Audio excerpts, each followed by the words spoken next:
It's 2 p.m. and you know what that means. It's some afternoon news regarding Scottish football and beyond. Well, I say and beyond. There's not really an awful lot to talk about, folks. This is kind of me just looking at a bunch of news and be like, you know what? Let's combine it into one. Now, I've already talked this morning about Nico Raskin and Ox-Chamberlain on my own channel, but considering that's a big part of today's news on this channel, we'll talk about that later. But what did Steve Clarke have to say ahead of this game against Belarus? He says essentially he doesn't care how we play as long as we win, and that's all that matters. And I tend to agree with that, right? But at the same time, would it be too much to ask, Steve, for us to actually step up to task and play some decent football, son? Like, honestly, by all means, however we get to the World Cup is the best way. How we get to the World Cup, I think the rain's coming on here. But at the same time, right, that doesn't mean we're against Belarus, for fuck's. Look at the players that we've got at our disposal, man. You know, full-back, right? The midfield, and then even up front, you know, Kieran Boy, look at the goals he's been scoring, man. Ben Doak, I mean, Dykes can score some great goals. There's players in that midfield, man. I don't even need to go through it.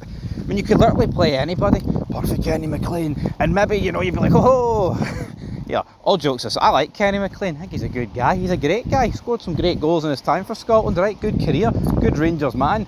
But I do think in 2025 that, you know, he probably shouldn't be getting called up to the national team, but here, that's just me. But Clarke did say he wants his players to get back to being horrible to play against, right? Which is all good, Steve, but again, there's a fine line between being horrible to play against and just playing horrible. And I feel like we're already there, man. I thought against Denmark we were alright, but what I'm looking forward to is actually a game of football tonight that I might be able to enjoy, because I don't remember the last one I have. Like, a draw against Denmark's decent, right? By no means a disaster, right? Don't know why it was getting labelled as phenomenal. I would never describe it as phenomenal, but at the same time, you know, I want goals, man. I predicted 3-0, so hopefully we can do that tonight. Right, moving on for Steve Clarke. I'm sure we'll have a lot to say about him tonight, but midfielder Kamara has returned to Dundee United after fitness concerns forced him to withdraw from the Guinea-Bissau camp. It's like good news for Dundee United. Didn't pick up an injury, but he does have fitness concerns, man. Now, Hungary under-21 winger Denis Filmos snubbed a potential £1 million move to Aberdeen in favour of a switch to Kortrijk in the Belgium second tier, according to the player's agent. I mean, that is there's there's Aberdeen actually putting, you know, big money on the table just for this guy. Like, nah, I'd play in the Belgian second tier. I mean, that's actually fucking, that is embarrassing, right? But moving on to the heavy headlines, I guess you could say. I mean, part of me's kind of getting sick of this, but part of me's not. Part of me's liking it. Part of me's enjoying it. A lot of me's enjoying it. As a second vote of no confidence has been issued to the Celtic board by 4 influential fan groups. Don't really know, I don't recall which fan groups it is, but this spat between Celtic fan groups and their board, I think this is just going to rattle on, man. First couple of games are away. I believe Celtic play Red Star Belgrade away in Belgrade.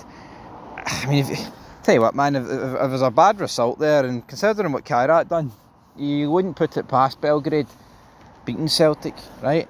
What's the atmosphere going to be like in that return home game? I mean, they're taking on Killie on Sunday, 6 days away. So it'll be interesting to see what happens there, folks. But it's at boiling point.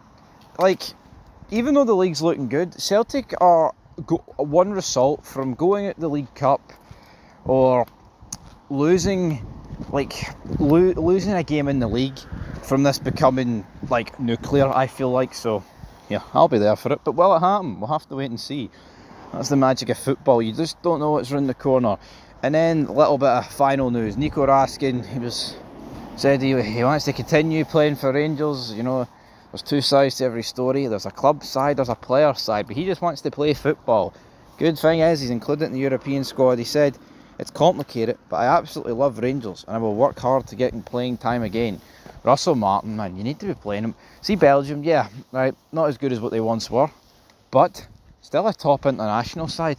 And this league just ain't good enough for a player to be playing in one of these top international teams and starting some games and, you know, scoring, which he did yesterday, to not be featuring for a team in this league. That's just the fact, man. He needs to be playing. And It's unacceptable, the fact he missed that Old Firm. You know, it was a shite game of football, but maybe adding Nico Raskin's quality could have got the job done. You don't know. You just don't know. It's hypotheticals, man, at the end of the day. But titles aren't won on what ifs and buts.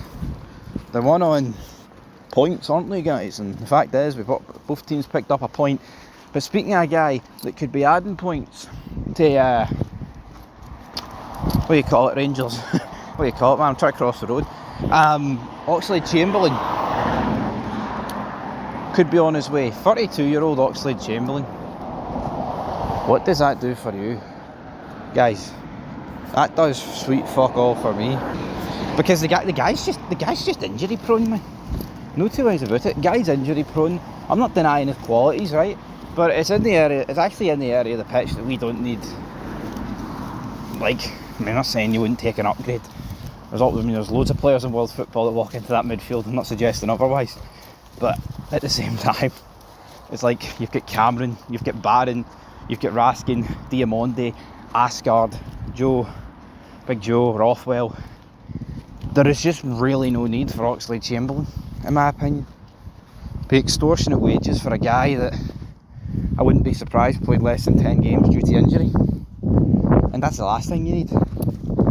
Truly, truly, truly the last thing you need when you're paying big wages, man. You have a certain AR feeling about it. And they both used to play for Arsenal, if you catch my drift. So, yeah, Oxlade-Chamberlain to Rangers, I'm not a big fan of it personally. I mean, I wouldn't label it as an absolute disaster and be like, oh my god, why have we done that? But ticks all the boxes for Martin, doesn't it? Martin, because he's former Rangers. You know, he's English. I don't know. No, they've never played together, haven't they? Not. Did they play together? No, they wouldn't have. No, definitely not. But yeah, Martin's just got this wee fetish for English players. And I mean, if this was years ago, yes, you'd take him in a fucking heartbeat. But you know, he's 32 and he's always been injury prone. He's only going to get worse in that department. Now, what I would say is Alex Oxlade-Chamberlain the type of guy to be a match winner? Yeah, he could score us some. I mean, he's got something in his locker that most players don't have, right? So for that reason, you might weigh up and be like, well, that's actually decent. But for me, I think the risk outweighs the reward. But yeah, he could prove me wrong. Who knows it's going to be official? I think it's just a slow news day. And, you know, we're in the middle of an international break and they're like, right, what English free agent could be linked to Rangers? That guy. Anyway, leave your thoughts down below. And peace.